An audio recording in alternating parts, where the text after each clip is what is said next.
बेटा जवान है, 40 साल उम्र है, निकाह नहीं, अभी तो कैरियर बनाने में उसको टाइम लगेगा। तो ये बहुत सारी चीजें हैं जो आज हमारे समाज, हमारी कौम के अंदर पाई जाती है।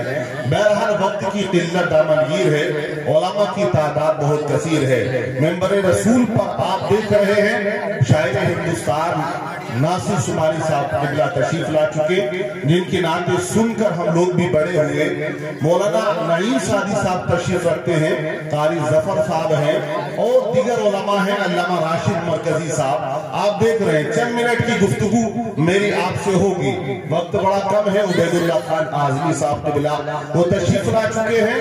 एक ऐसे खतीब हैं जिनकी खिताबत का डंका मोहताज तारुफ नहीं है, जिनकी खिताबत सब आप लोग जानते हैं। बहरहाल बात अच्छी लगे तो आप सुभान अल्लाह कह देंगे तो अच्छा है। नकीब इजलास बड़ी अच्छी निजामत कर रहे।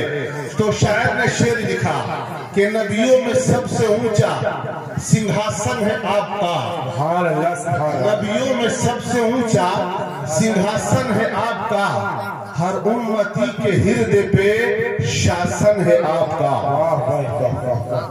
ये हिंदी के अल्फाज हृदय, क्या बात है। और हिंदी मुझे लग रहा है कि शायद आप लोग जानते ही होंगे, और बात नहीं समझा, लैंग्वेज में आदमी कभी कंफ्यूजन हो जाता है तो गड़बड़ भी हो जाती है।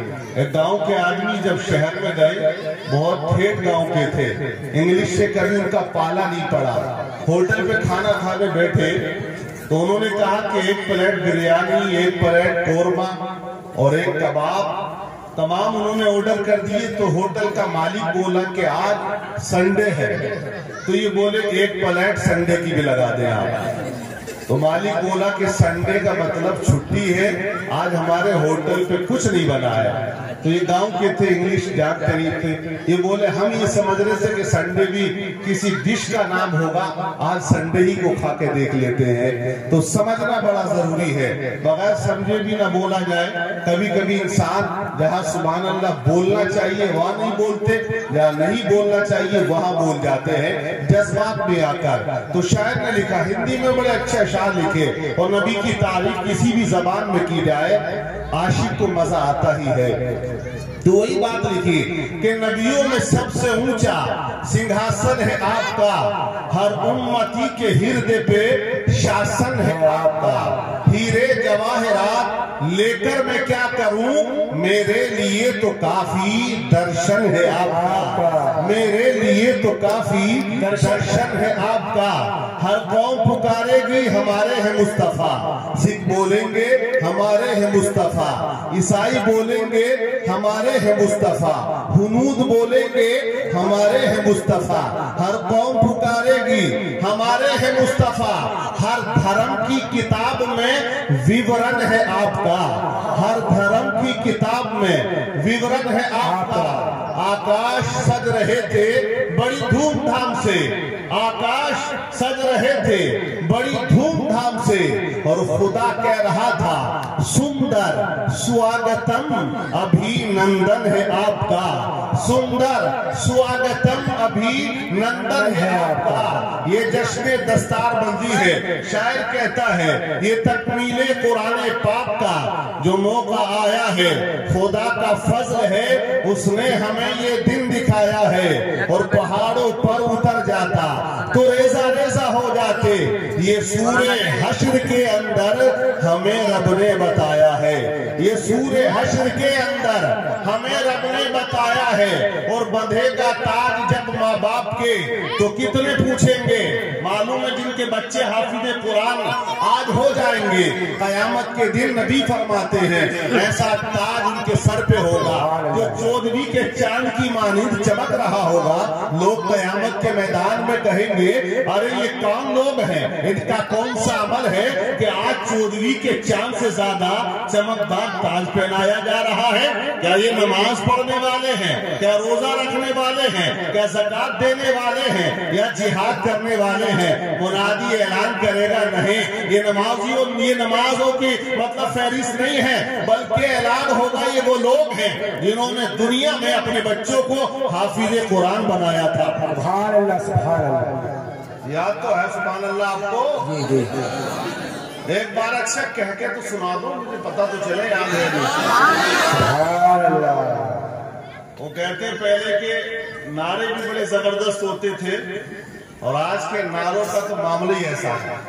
और शायर कहता है कि बन के दीवाना नबी का आज भी मोमिन अगर नारा मारेगा जमीन व आसमां हिल जाएगा। तो बोलना का जब मौका है ना तो वहां बोलना चाहिए। हकीकत बात ये है, एक लड़के की शादी हुई, ससुराल गया था, वो बोलता नहीं था, गूंगा समझ लीजिए, गूंगा भी नहीं था। सास ने शिकायत की। मैं आपको समझाऊं, बगैर सोचे बोलना आदमी फंस जाता है। तो सास ने उसकी माँ से कहा, आपका जो लड़का है बोलता नहीं है, कुछ कहता नहीं है। माँ ने उसको डांट लगाई, कहा ससुराल जाए कुछ तो कह दिया कर। कहा मुझे शर्म लगती है, मुझे शर्माना नहीं है। बोला अम्मी ठीक है बोल दिया करूंगा। सास ने कहा कभी हाँ या ना से काम चला। वो इत्तेफाक से एक दिन अकेला चला गया। सास ने पूछा घर सब खैरियत से है? तो ये बोला हाँ। सास ने स्पेशल में पूछ लिया हमारी बेटी ठीक है? तो ये बोला ना। सास खाना छोड़ के करीब आके खड़ी होकर बोली क्या बेटी बीमार है? तो बोला हाँ। सास बोली तुमने दवाई उसको दिलवाई? तो ये बोला ना। सास बोली मारने का इरादा? तो बोला हाँ। हुआ ना कंफ्यूजन। इसीलिए बुजुर्गों ने कहा मुद्दतों सोचो मुख्तसर बोलो, जितना बोलो सोच समझ के बोलो। मांगो उसी से जो दे दे खुशी से, कहो उसी से जो ना कहे किसी से। तो बहरहाल मैंने आयत करीमा पढ़ी, इकरा बिस्मि रब्बिकल लज़ी खलक, पढ़िए अपने रब के नाम से जिसने तुम्हें पैदा किया।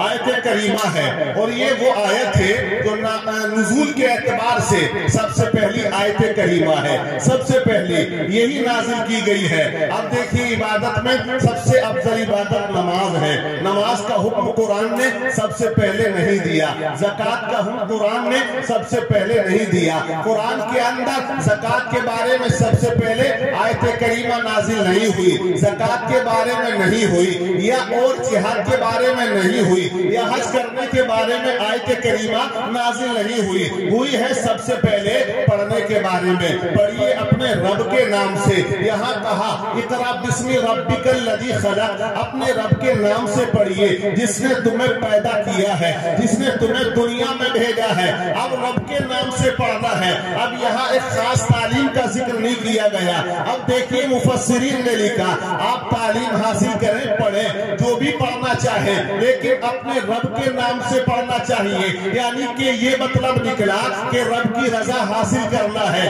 आप चाहे एजुकेशन ऑफ द वर्ल्ड हो या एजुकेशन ऑफ द रिलीजियन हो, चाहे दुनिया की तालीम हो या वो आखिरत की तालीम हो या दीन की तालीम हो, हर एक तालीम के बारे में इस्लाम ने कहा आप पढ़ सकते हैं। लेकिन नियत क्या होनी चाहिए? नियत ये होनी चाहिए कि मेरा रब मुझसे राजी हो जाए। अब चाहे फिजिक्स पढ़ो या केमिस्ट्री पढ़ो या हिस्ट्री पढ़ो या बायोलॉजी पढ़ो, लेकिन हमें अपने रब के नाम से पढ़ना चाहिए। अब देखिए ज़कात का हुक्म नहीं दिया, सबसे पहले नमाज का हुक्म नहीं दिया। तो यहाँ मुसलमानों ये जहन में अपने फिट करके जाइएगा। यहाँ कुरान हमें ये सबक देता है, ऐ मुसलमान मस्जिद बाद में जाना, पहले मदरसे में आकर एजुकेशन को हासिल कर, क्योंकि हुजूर हाफिज मिल्लत ने फरमाया मदरसा पहले बना, मस्जिद बाद में बना। मस्जिद के बनाने का हुक्म उन्होंने बाद में क्यों दिया? मदरसे का हुक्म क्यों दिया गया? मतलब क्या है? पढ़ने का हुक्म दिया है। आप इतने लोग बैठे हो, सैकड़ों का मजमा लगा हुआ है, अगर आपका इंटरव्यू ले लिया जाए, आपसे पूछा जाए सुन्नत मौक़िदा किसे कहा जाता है, सुन्नत गैर मौक़िदा किसे कहा जाता है, सुन्नत मौक़िदा में सना कितनी बार पढ़ना है या सुन्नत गैर मौक़िदा में कितनी बार पढ़ना है, मुझे लगता है इल्ला माशाअल्लाह चंद लोगों में जवाब दे पाएगा। आपसे पूछा जाए रकात निकल जाए, उसके बाद खड़ा होना चाहिए, तो क्या पढ़ना चाहिए?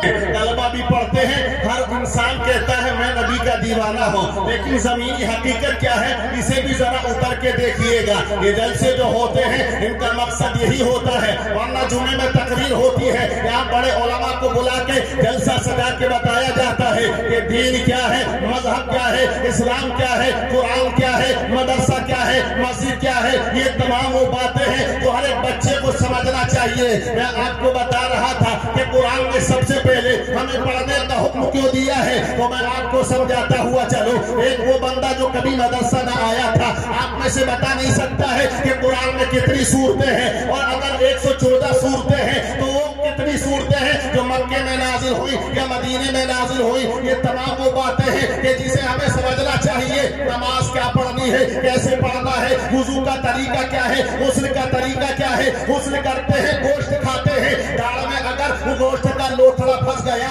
अगर उसको बगार निकाले, अगर तुमने गुस्ल कर लिया है, पानी दाढ़ के अंदर खिड़कियों में नहीं पहुंचा है, गुस्ल होगा या नहीं होगा ये कोई इंसान नहीं बता सकता है। ये अगर बताएगा तो मदरसे वाला ही बताएगा। आज तुम नमाज पढ़ने जाते हो, लोग शिकायत करते हैं, अरे हजरत अल्लाह ऊपर कह के जब नियत बांध के खड़े हो जाते हैं, फिर दिमाग हमारा जो है कभी दुकान में जाता है, कभी मार्केट में जाता है, कभी खेत में जाता है, कभी खलियान में जाता है। आखिर हमारी नमाजों में खुशू और खुजू पैदा नहीं होता है, हमारा दिमाग हाजिर नहीं रहता है। रीजन क्या है? रीजन वही तो है कि हजरात पढ़ने का हुक्म दिया गया, अब पढ़िएगा आप नमाज। जब बालिग हो जाइएगा तो नमाज सीख ले। ये सिखाने का सिस्टम कहाँ पता चलेगा? ये सिखाया जाएगा मदरसे के अंदर।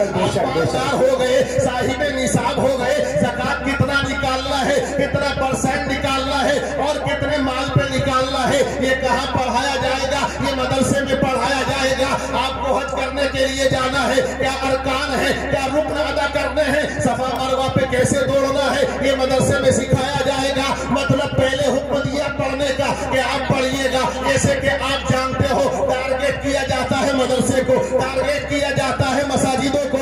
आज जो हालात हमारे सामने हैं वो छुपे हुए नहीं है। क्यों कहा मदरसा पहले बना? मदरसा वो जगह होती है ऐ मुसलमानों जहाँ इंसान को इंसानियत का दर्स दिया जाता है, जहाँ आदमियत का पाठ पढ़ाया जाता है। आज मदरसों को टारगेट किया जा रहा, लेकिन आप जहन करीब करें, चंद मिनट में समझाओ मदरसा क्या जगह होती है। आज तो हम मुखालफत करते हैं, अगर कोई मदरसा चलाए लोग कहते हैं चंदा करके धंधा करता है, लोग कहते हैं खाने का इंतजाम कर लिया है। लेकिन मदरसा चलाना आसान है। एक स्कूल आपके गांव में खुले, आपकी बस्ती में खुले, वो चंद सालों के अंदर 5 इमारत बन जाती है, बिल्डिंग बना दी जाती है। मौलाना हसन चला रहे हैं, आप बताइएगा कितनी मेहनत से मदरसा चलाते हैं। लेकिन आप देखें वो स्कूल जो 5 साल में तरक्की करके 5 इमारत 5 बिल्डिंगें बन गई। आखिर रीजन क्या है? पैसा हमारा होता है, लेकिन हमें फबदिया कसना मदरसे पे आता है। याद रखो ये मदरसा दीन का किला होते हैं, इनकी मदद करें। मैं आपको बताऊं मदरसे में क्या होता है। लोगों ने कहा मदरसे में टेलीविजन पढ़ाया जाता है, आतंकवाद का दर्श दिया जाता है, लेकिन हम कहना चाहते हैं मदरसे के अंदर कोई टेलीविजन नहीं पढ़ाया जाता। मदरसे में ये सिखाया जाता है माँ बाप का अदब कैसे किया जाए, ये मदरसे में पढ़ाया जाता है। कुरान कैसे पढ़ा जाए, ये मदरसे में सिखाया जाता है। बड़े भाई का अदब क्या होता है, ये मदरसे में पढ़ाया जाता है। बड़ों का अदब कैसे किया जाए, ये मदरसे में पढ़ाया जाता है। पड़ोसियों के क्या हुकूक है, ये मदरसे में पढ़ाया जाता है। रिश्तेदारों से कैसे ताल्लुक रखना है, ये मदरसे में पढ़ाया जाता है। माँ बाप की क्या कदर कीमत होती है, ये मदरसे में पढ़ाया जाता है। नमाज कैसे पढ़नी है, ये मदरसे में पढ़ाया जाता है। रोजे के क्या मसाइल है, ये मदरसे में पढ़ाया जाता है। हज करने के क्या मसाइल है, ये मदरसे में पढ़ाया जाता है। रास्ते में तकलीफ देने वाली चीज को हटाना कितना सवाब है, ये मदरसे में पढ़ाया जाता है। तो मदरसे के अंदर इंसान को इंसानियत का दर्स दिया जाता है। और जब कोई बंदा मदरसे में जाके इल्मे दीन सीख लेता है ऐ मुसलमानों, और जब वो नमाज पढ़ता है तो उसके अंदर ये तसव्वुर पैदा हो जाता है कि वो खुदा को देख रहा है और या फिर खुदा उसे देख रहा है। भाई अल्लाह, नारे तकबीर, नारे रिसालत, नारे गौसियत, जश्ने दस्तारबंदी, फैजाने सरकार मुफ्ती आज़म हिंद, मसल के आला हजरत, नारे तकबीर। मदरसा एक किला है, किला। लेकिन मैं जानता हूँ, मैं भी मदरसे में पढ़ाता हूँ 12-13 साल से, 14 साल से गालिबन। लोगों की फब्दियाँ होती है बहुत ज्यादा। और एक बात याद रखें, हमारी जमात बैठी है कैसी, हम कभी चंदा करने जाते हैं तो दिल में तंगी महसूस नहीं करते। तंगी महसूस चंदे में वो करे जो अपनी जात के लिए मांगता है, जो अपनी जात के लिए मांगता है वो सलील होता है, और जो मदरसे के लिए मांगता है अल्लाह उसे इज्जत अता फरमाता है। सुभान अल्लाह, सुभान अल्लाह, सुभान अल्लाह। मदरसा किला होता है, लेकिन आज मदरसों की कंडीशन आप जानते हैं, मुखालिफीन मिटाने पे लगे हैं तो हमारे कौन से कम हैं, हमारे भी मिटाने पे लगे हैं। एक फर्दी कसना आसान होता है, किसी चीज पे हर्फ लाना बड़ा आसान होता है, लेकिन जमीन पे लाना बड़ा मुश्किल होता है। आज कुरान की तालीम से हम आशना हैं। अरे एक राष्ट्रपति गुजरे हमारे मुल्क के 1992 से 1997 तक वो राष्ट्रपति रहे, डॉक्टर पंडित शंकर दयाल शर्मा। हिस्ट्री पढ़े, एक कविता लिखी, एक हिंदू है, सनातन धर्म के मानने वाले, लेकिन आज जैसे हम कहते हैं कुरान से प्यार है, लेकिन उन्होंने हमारी उक्कासी कर दी है, हमारी हकीकत को बयान कर दिया। क्या कहा पंडित शंकर दयाल शर्मा ने कि इल्म की किताब थी लेकिन दुआ की किताब बना दिया। मुर्दों को जिंदा करने आई थी, मुर्दों को जिंदा करने आई थी, लेकिन मुसलमानों ने मुर्दों की बख्शिश पे लगा दिया। मुर्दों को जिंदा करने आई थी, लेकिन मुसलमानों ने मुर्दों की बख्शिश पे लगा दिया। ऐ मुसलमानों, तुमने ये क्या किया? आज देखे, जायजा ले। आप में से इतना मजबा है, आप बताइएगा ईमानदारी से, कभी किसी ने सूरे अल्हम्दुलिल्लाह को है सूरे फातिहा तर्जुमे के साथ पढ़ी है? कितने लोग हैं जिन्होंने पढ़ी होगी? हाथ नहीं उठवाऊंगा, लेकिन गिरेबान में झाँक कर देखिएगा, हमने कुरान को छोड़ दिया है, डर से कुरान हम भुला बैठे हैं। इसीलिए आज जमाना हमें मार रहा है, जमाना हमको भगा रहा है। इसलिए शायर ने कहा, डर से कुरान अगर तुमने न भुलाया होता, ये जमाना न जमाने ने दिखाया होता। आप कुरान पढ़े, कुरान हमसे क्या कहता है? कभी सोचा है आपने, कभी समझा है आपने कि कुरान हमसे क्या कहता है? कुरान को नाजिल किया गया, हमने ये समझ लिया है कोई मर जाए तो बख्शवा दिया जाए, नई दुकान रखे कुरान खाली करा दी जाए, घर में पढ़वा दिया जाए, अगर कब्रिस्तान में बच्चों को बैठा के कब्र वाले को सुनवा दिया जाए। लेकिन कुरान कहता है हुदल लिन्नास, मैं लोगों की हिदायत के लिए आया, हुदल लिलमुत्तकीन, मैं मुत्तकियों की हिदायत के लिए आया। कुरान से कोई सा आप सवाल कर सकते हैं, क्वेश्चन कर सकते हैं। कुरान ने फरमाया वनज़्ज़लना अलैकल किताब तिबयानन लिकुल्लि शै व हुदन व रहमतन व बुशरा लिल मुस्लिमीन। अल्लाह ने फरमाया, हमने जो ये कुरान नाजिल किया, इसके अंदर हर छोटी बड़ी चीज का बयान है, रोशन बयान है, मुसलमानों के लिए बशारत है, मुसलमानों के लिए रहमत है, मुसलमानों के लिए हिदायत है। अब कुरान क्या कहता है? हर छोटी और बड़ी चीज का रोशन बयान है। आप अगर साइंस को देखें कुरान में, तो कुरान में साइंस आपको मिलेगा। अगर आप पर्सनल जिंदगी के सवाल करें, कुरान आपकी पर्सनल जिंदगी, आपकी लाइफ के बारे में जवाब देगा। आप सवाल करें कुरान से, ऐ कुरान, अल्लाह ने हमको क्यों पैदा किया? तो कुरान कहता है अल्लज़ी खलक़ल मौता वल हयाता लियब्लुवकुम अय्युकुम अहसनु अमला। वो जिसने मौत और जिंदगी को पैदा किया, इसलिए पैदा किया ताकि तुम्हारी आजमाइश हो कि अच्छे अमल करने वाले कितने हैं और बुरे अमल करने वाले कितने हैं। ये कुरान ने हमारी जिंदगी के मकसद को बयान कर दिया है। हम कुरान से पूछे, ऐ कुरान, अल्लाह किसे पसंद करता है और किसे पसंद नहीं किया करता है? अल्लाह तबारक व तआला ने जब हमें दुनिया में भेजा तो क्या हमारा इम्तिहान होगा? ऐ मुसलमानों, कुरान ने कहा अलिफ लाम मीम आसिबन नास व अन युतरकू अन यक़ूलू आमन्ना व हुम ला युफ्तनून। वो लोग जो ईमान लाए ये समझते हैं कि इम्तिहान ना होगा, उनका इम्तिहान होगा। उनकी आजमाइश होगी। कुर्सियां लगनी है, कल पड़ गई है ना? हाँ, ये मुख्तसर सा वक्त है, कुर्सियां लग गई है, इम्तिहान होगा। हमने पूछा कैसे होगा? तो कुरान ने कहा वला नब्लुवन्नकुम बिशैइन मिनल खौफ वल जू'i व नक़सिन मिनल अमवाल वल अनफुसि वस्समरात व बश्शिरिस साबिरीन।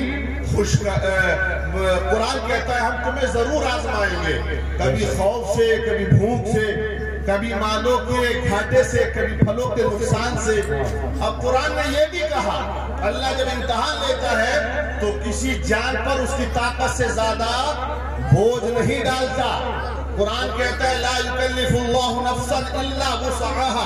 अल्लाह किसी जान पर उसकी ताकत से ज्यादा बोझ नहीं डालता है। तो कुरान वो किताब है कि जिसके अंदर हर चीज का रोशन बयान है। इसलिए शायर ने कहा, सहरा में, जंगलों में, बयाबान में पढ़ो, दुश्मन को ज़ेर करना हो तो मैदान में पढ़ो। ये बेखबर मुजूमी तुम्हें क्या बताएंगे, कल होने वाला क्या है, ये कुरान में पढ़ो। तो अपने बच्चों को और अपनी बच्चियों को खास पैगाम समझने लगा। बहुत जलसे में बोलता हूँ और अक्सर नहीं, हर जलसे में मेरा एक पैगाम ये रहता है कि अपनी बच्चियों को दीन की तालीम से आशना करें। रोजाना ऐसी वीडियो वायरल होती है तो बड़ा दुख होता है कि जिसमें वो गैर मुस्लिम के साथ जाती हुई नजर आती है, वो मुर्तद होती हुई नजर आती है। कल की एक वीडियो मेरे पास आई, कोर्ट के सामने उसकी मां लिपटी हुई थी अपनी बेटी से। कोर्ट के अंदर उसने मजिस्ट्रेट के सामने या जज के सामने जाकर ये गवाही दी कि मैं इसके साथ रहना चाहती हूँ जो गैर मुस्लिम है। अल्लाह हिदायत। उसने कह दिया और वो बाहर आई, माँ बाप खड़े थे भाई, वो लिपट के रो रही थी अपनी बेटी से। उसने वास्ता दिया अपने दूध का, उसने वास्ता दिया अपनी माँ की ममता का, उसने वास्ता दिया मोहब्बतों का। उससे कहा देख बचपन में मैंने तुझे खिलाया, तू जो चाहे वो ले ले। वो रो रही है। माँ बेटी के कदमों में होना क्या चाहिए था कि बेटी माँ के कदमों में होती, लेकिन इज्जत और आबरू की हिफाजत के लिए माँ बेटी के कदमों में। तो मुसलमानों कहाँ सोए हो, जागना पड़ेगा। फिर वो वीडियो में है वायरल कि उस माँ को हार्ड हो गया, उसने गाली दी बेटी ने तो उसको हार्ड हुआ और वो जमीन पे गिरी और वहीं उसका इंतकाल हो गया। उस सदमे को वो बर्दाश्त न कर सकी। तो आज बेटियां क्या हो गया है, क्योंकि वजह यह है हमने मुस्तफा का जो दीन है वो अपनी बच्चियों को नहीं पढ़ाया, कुरान की जो तालीम है वो नहीं सिखाई। इसीलिए सबसे ज्यादा बरेली सबसे ज्यादा नंबर 1 पे है लड़कियों के मुर्तद होने में, समझ रहे, सबसे ज्यादा। तो हमें यह चाहिए कि हम अपनी बच्चियों को दीन की तालीम दें और दिमाग लगाएं, ध्यान लगाएं कि मोबाइल है तो कहाँ इस्तेमाल है, कहाँ कोचिंग है, कहाँ कॉलेज है, कौन सी डिग्री ये पढ़ रही है। फिर अपना इंटरनेट और सोशल मीडिया पे आंसू बहाने के सिवा हमारे पास कोई चारा नहीं है। बहरहाल तरीक़े मुस्तफा को छोड़ना है, बर्बादी इसी से कौम दुनिया में हुई बेइक़्तिदार, अपनी हमें करनी है शहंशाह बतहा की रजा जोई। वो अपने हो गए तो रहमते परवरदिगार अपनी। व मा अलैना इल्लल बलाग। अस्सलामु अलैकुम।